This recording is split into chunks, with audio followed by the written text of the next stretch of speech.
everybody, this is Iana Ma'at, and here is another video from Team Ayize and Iana. Y'all, I'm compelled. I was compelled to do this video really quickly. Hubby's at home right now. He's not feeling well, so I decided to do today what I don't normally do, and that is go to the movies by myself. And I went to go see Mandela.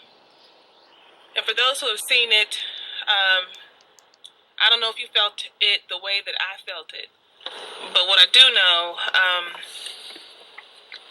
know is that today is a very appropriate day to kind of focus on and reflect on the energy that movie left me with. Some folks practice, some folks don't, some folks know a little bit, some folks don't know nothing about Kwanzaa. And today is the second day of Kwanzaa. We celebrate the principle of Kujichagulia, which means self-determination.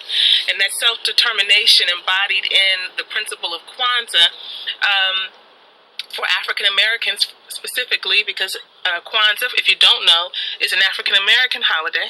It is not an African holiday, but it's based on the rituals and the festivals, the first fruits festivals that our ancestors and that our African brothers and sisters used to engage in and still do engage in Africa. And so you want to know a little bit more about Kwanzaa, you can go do that research. Dr. Maulana Karenga started this, and my family and I, we practice it every single year, and we don't practice it just during the time of Kwanzaa.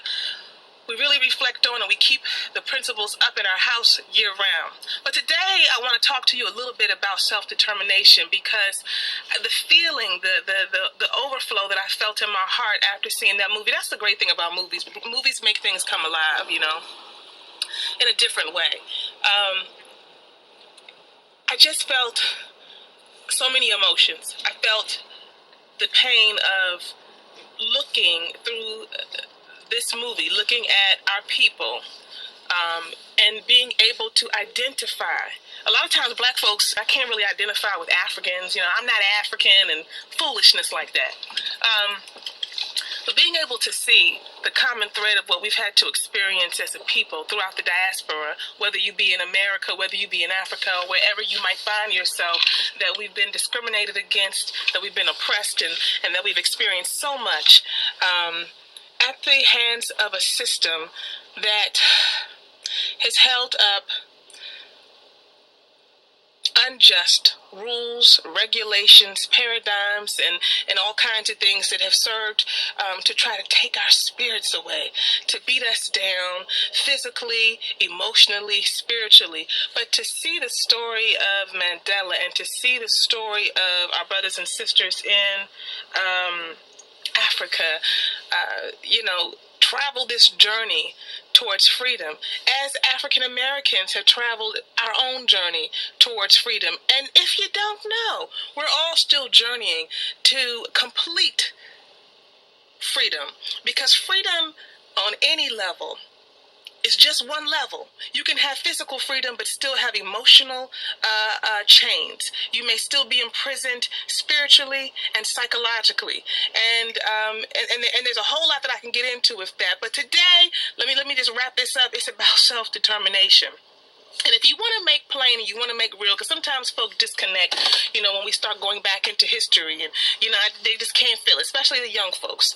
But if you want to make it real for yourself, for your family, when you think about this thing called self-determination, how is it showing up in your life? I was so amazed and so blessed by the movie, because this man who had given his life so that he and his people could be free, so they could have the right to just be, right? 27 years in jail, comes out and has been the president. And there's all kinds of commentary out there about, how effective he was as a president. And was he just a figurehead? And did he lose this and did he lose that? But it's easy to have commentary when you are sitting as an observer, but you are not in the fight, in the system, or nor have you walked in that person's shoes. And so I just want to focus today on that self-determination and the resiliency of our people, the resiliency resiliency of the human spirit. So I'm focusing right now today for all the white folks and for all the other folks who are going to write in, who are going to send me a message and say, as you all do, and you always do it respectfully, and I'm always open to hearing it, and so is my husband,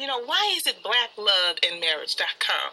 So much of what you talk about in terms of the things that we as people need to get through and move through so that we can be in healthy, happy, successful relationships and live happy, healthy lives. It applies to all people. I know this.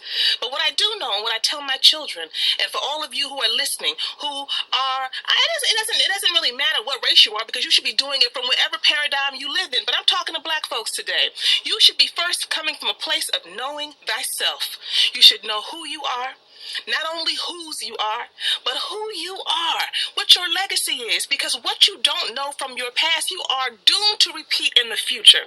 And if you don't have an appreciation for it, if you find yourself feeling, at the mere mention of, the struggles that our folks have been through, wherever we have found ourselves in the world, you feel some shame, then you need to focus and reflect on that. We don't even want to talk about the past. We just want to talk about how we can move forward now, what we can do now, and take responsibility now. And it's not the man on you, it's you. And I say all of that, but I'm also very appreciative of the resiliency of the human spirit. This man was the bottom, the bottom at the bottom of the totem pole. This man, this legend, this great ancestor now of ours, was seen as the scum by the South African government. It's just scum, a troublemaker. Right? And that's what his name meant. His name means troublemaker, but he was making trouble in a good way, stirring up the pot so that transformation and revolution could occur. And then he turns out to be the president of South Africa. What can happen for you in your life? Where do you find yourself now when you think about your family, when you think about your own goals, when you think about the trials and the obstacles that have been in the way, whether they have been real, physical, concrete obstacles, whether they've been financial, whether they've been emotional or psychological? What is it that you can do? If he can do that, what is it that you cannot do? And I get real strength for being able to look back at my folks and see where we've come. And so I think I kind of went on a tangent there. I said for all the white folks who love us and who, follow us, and I love y'all too, who are going to write in and say, why self-determination applies to everybody. I know. Self-determination does apply to everyone. But be clear about this. When a people have come through all that we have come through in the world, we don't even have an awareness entirely of what it is that we have been through. It runs in your DNA. It's in your psychological history, and you don't even know. Then all of the things that we manifest that seem simple are revolutionary. The things like having a good, healthy understanding of who you are and the power that you possess.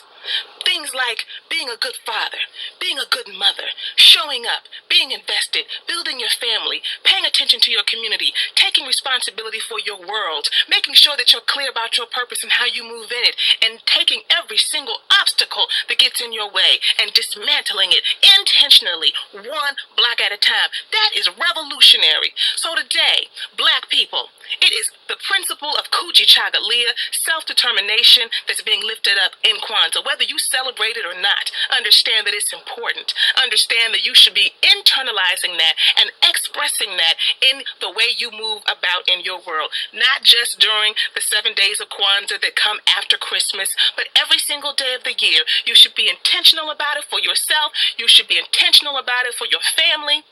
If you did not know, you must know now that in order to do this, you gotta stop playing and start pushing.